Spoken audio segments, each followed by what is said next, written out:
Επιστροφή, ώρα είναι 10:37. Σήμερα να πούμε ότι είναι και η Παγκόσμια ημέρα του AIDS. Κάθε χρόνο στην 1η Δεκεμβρίου. Αφιερωμένη ημέρα για την ευαισθητοποίηση, ενημέρωση για τον HIV και το AIDS. Καθιερώθηκε από το 1988. Ήταν μια απόφαση του Παγκόσμιου Οργανισμού Υγείας και του Οργανισμού Ηνωμένων Εθνών. Φέτος δίνεται έμφαση στις ανισότητες που εμποδίζουν την πρόοδο στον αγώνα κατά του AIDS και καλείται σε δράση το κράτος, η κοινωνία για την εξάλειψη των διακρίσεων και την ισότιμη πρόσβαση στις υπηρεσίες υγείας. Θα κάνουμε μια συζήτηση μαζί με τον πρόεδρο της κίνησης συμπαράστασης για το AIDS, τον κύριο Χρήστο Κρασίδη. Κύριε Κρασίδη, καλή σας ημέρα, καλή εβδομάδα και καλό μήνα από το Ράδιο Πρώτο. Καλημέρα, καλή εβδομάδα, καλό μήνα. Λοιπόν, αρχίζουμε από τα πολύ γενικά.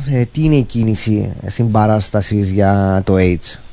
Είμαστε ένας μη κυβερνητικός και μη κερδοσκοπικός οργανισμός που ιδρύθηκε το 1989, 3 χρόνια μετά την πρώτη διάγνωση με AIDS στην Κύπρο, με HIV, και πολλά χρόνια μετά, σήμερα δηλαδή το 2025, έχουμε ένα πολυεπίπεδο έργο που αγγίζει και καλύπτει όχι μόνο τους άνθρωπους που ζουν με τον HIV στην Κύπρο και ευρωπαϊκά, αλλά επίσης σε συνεργασία με το Υπουργείο Υγείας τρέχουμε διάφορα προγράμματα που αφορούν τη στήριξη των ανθρώπων αυτών, τη σεξουαλική υγεία γενικότερα του πληθυσμού, την πρόληψη και την διεκδίκηση δικαιωμάτων και της ζωής των οροθετικών που μπορούν πλέον σήμερα λόγω της φαρμακευτικής αγωγής να ζουν καλά και όσο ζουν και οι υπόλοιποι που δεν ζουν με τον HIV.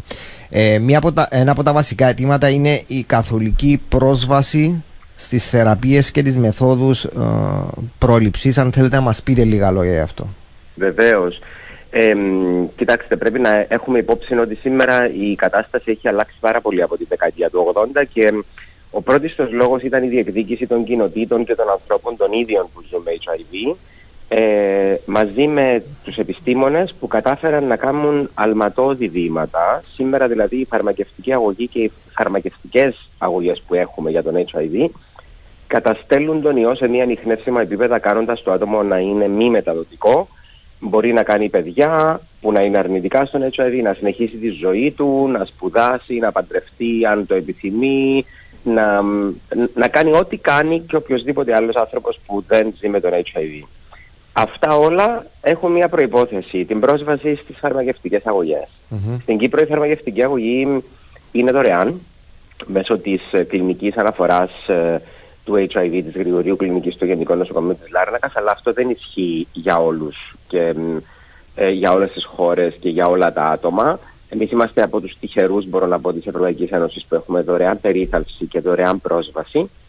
Αλλά δεν μιλάμε μόνο για τα φάρμακα τους οροθετικούς εδώ, μιλάμε και για τα φάρμακα που χρησιμοποιούνται από αρνητικούς ανθρώπους στον HIV για να παραμένουν αρνητικοί, για πρόληψη δηλαδή.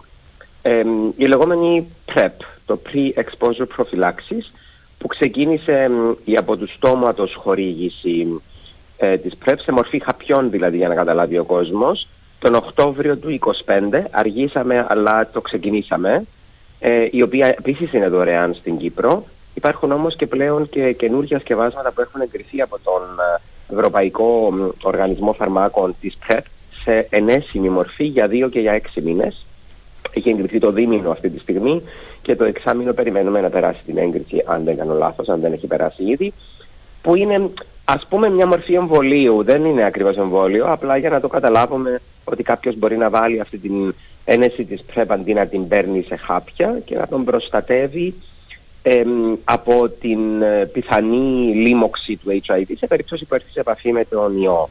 Αυτές οι αγωγές, οι ενέσιμες, είναι πανάκριβες και είναι σημαντικό να παραμένουν είτε δωρεάν είτε σε προσιτές τιμές αυτά τα φάρμακα για τη δημόσια υγεία από τις φαρμακευτικές εταιρείες προφανώς, για να μπορούν και τα κράτη, δηλαδή εμείς οι πολίτες που πληρώνουμε φόρους και καλύπτουμε αυτά τα κόστη, να μπορούν και τα κράτη να πληρώνουν αυτές τις αγωγές για να τις διαθέτουν δωρεάν ή με μικρή συμπληρωμή, όπως γίνεται ας πούμε στο ΓΕΣΥ για παράδειγμα αυτή τη στιγμή. Στην Κύπρο ας πούμε η PrEP είναι δωρεάν αυτή τη στιγμή στη μορφή των χαπιών, αλλά δεν ισχύει αυτό για όλα τα φάρμακα.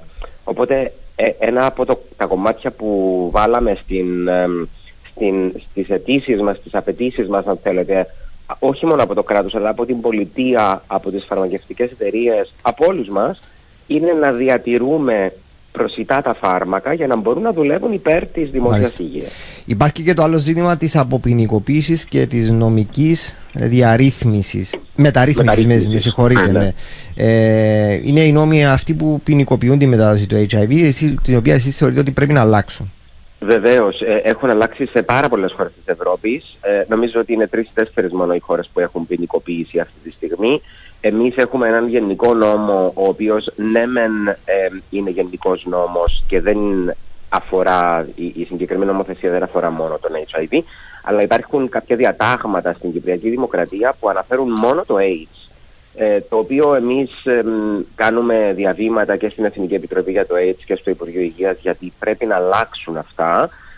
Δεν λέμε ότι δεν πρέπει να υπάρχει προστασία για τον πολίτη, λέμε ότι η ίδια προστασία που υπάρχει για όλες τις ασθένειες ή τους ιούς ή τα βακτήρια εκεί έξω, και οι νόμοι καλύπτουν στην ουσία όλες αυτές τους κινδύνους, ας πούμε, δημόσιας υγείας, καλύπτουν και τον HIV και το AIDS, οπότε δεν υπάρχει λόγος να αναφέρεται ειδικά το AIDS. Είναι στιγματιστικό σήμερα, ειδικά όταν σήμερα πλέον έχουμε αδιάσυστα επιστημονικά δεδομένα που μας λένε ότι οι άνθρωποι δεν μπορούν να μεταδώσουν, ακόμα και οι άνθρωποι που ζουν με τον HIV, όταν παίρνουν τη φαρμακευτική τους αγωγή και ο ιός γίνεται μη ανιχνεύσιμος λόγω της αποτελεσματικής φαρμακευτικής αγωγής, δεν μπορούν να μεταδώσουν ακόμα και με σεξ χωρίς προφυλάξεις. Άρα αυτοί οι αναχρονιστικοί νόμοι το μόνο που κάνουν είναι να εμποδίζουν τους ανθρώπους να πάνε να εξεταστούν, να προσθέτουν στο στίγμα, και το στίγμα είναι ένα τεράστιο εμπόδιο από το οποίο από τους στόχους μας είμαστε πολύ πίσω, ειδικά στο στίγμα. Αυτά πρέπει να αλλάξουν.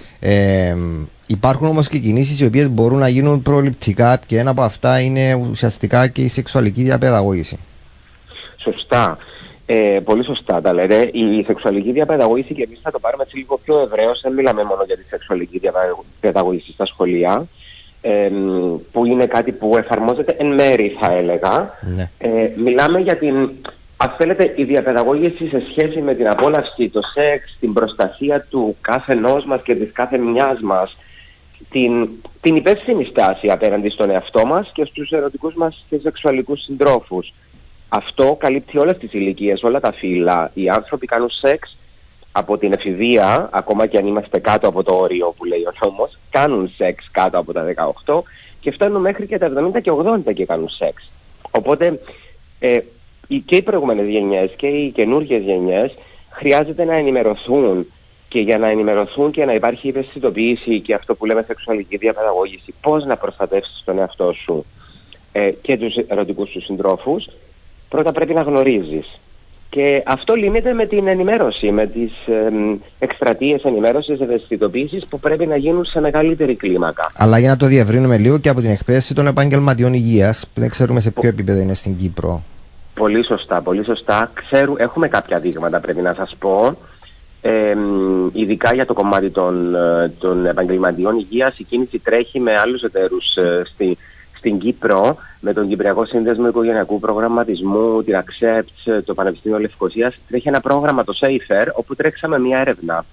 Στην έρευνα αυτή θα σας αναφέρω απλά δύο σημαντικά ποσοστά. Το ένα είναι ότι οι επαγγελματίες υγείας, η έρευνα αφορά ΛΟΑΤΚΙ πληθυσμό, όχι άνθρωπους που ζουν με τον HIV, αλλά για αυτά τα θέματα που αφορούν τη σεξουαλική υγεία, ρωτήσαμε τους επαγγελματίες υγείας μέσα από ποιοτική και ποσοτική έρευνα, και οι 7 στους 10 επαγγελματίες υγείας απάντησαν ότι δεν έχουν επαρκή εκπαίδευση για αυτά τα ζητήματα. Οι 3 στους 10 μάλιστα έχουν, δηλαδή το 37% έχει πει ότι η τελευταία φορά που έλαβε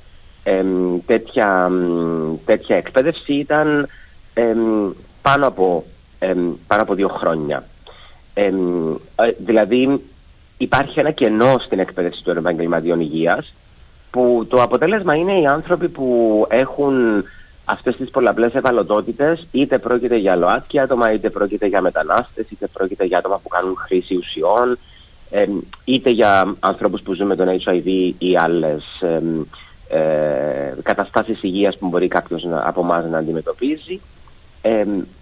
Στην έρευνα τη συγκεκριμένη, ας πούμε, έχουν δηλώσει και στην ευρωπαϊκή έρευνα, υπάρχει και μια ευρωπαϊκή έρευνα ειδικά για τον HIV, ότι περίπου ένα ποσοστό μεταξύ 15 και 17% απέφυγε τη φροντίδα υγείας λόγω αυτών των αρνητικών, της αρνητικής αντιμετώπισης από επαγγελματίες υγείας. Άρα ναι, έχουμε ένα κενό εδώ που χρειάζεται σεξουαλική διαπαιδαγώγηση, εγώ θα έλεγα εκπαίδευση σε αυτή την περίπτωση, να προσφερθεί στους επαγγελματίες υγείας. Γενικότερα, έτσι, δεν μιλάμε για τις επαγγελματίες υγείας που χειρίζονται άνθρωπους που ζουν με HIV, μιλάμε γενικότερα όλους τους επαγγελματίες υγείας. Κάτι τελευταίο για να κλείσουμε, ποια είναι η εικόνα σήμερα στην Κύπρο με τον HIV?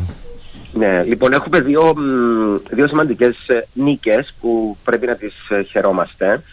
Η πρώτη είναι ότι το UNAIDS έχει θέσει κάποιους στόχους μέχρι το 2030, οι οποίοι λένε ότι από όλους τους ανθρώπους που ζουν με HIV, ο στόχος είναι το 95% από αυτούς να το γνωρίζουν ότι ζουν με τον HIV. Ο δεύτερος στόχος είναι από αυτούς που το γνωρίζουν το 95% να έχει πρόσβαση σε φαρμακευτική αγωγή. Και ο τρίτος στόχος είναι από το 95% που το γνωρίζει και έχει πρόσβαση να έχει και μία ανιχνεύσιμο υλικό φορτίο, δηλαδή να είναι κατασταλμένος ο ιός, ούτως ώστε να μην μεταδίδει. Σε αυτούς τους στόχους, η Κύπρος, στο report που έβγαλε το ECDC και ο Παγκόσμιος Οργανισμός Υγείας στις 27 του Νοέμβρη φέτος, που αφορούν τα δεδομένα μέχρι τέλος του 2024, έχουμε έρθει πρώτοι, πρέπει να σας πω. Είναι πολύ καλά νέα. Είμαστε η πρώτη χώρα από αυτές που έχουν πετύχει τους στόχους με το υψηλότερο ποσοστό των οροθετικών ανθρώπων σε HIV που έχουν χαμηλότερο μη ανιχνεύσιμο υλικό φορτίο. Και είμαστε μία από τις 4 χώρες που έχουν πετύχει και τους 4 στόχους. Εμείς, η Σουηδία, η Δανία και η Φιλανδία. Αυτά είναι εξαιρετικά νέα. Πρέπει να δώσουμε συγχαρητήρια και στην Γρηγόριο και στο Υπουργείο.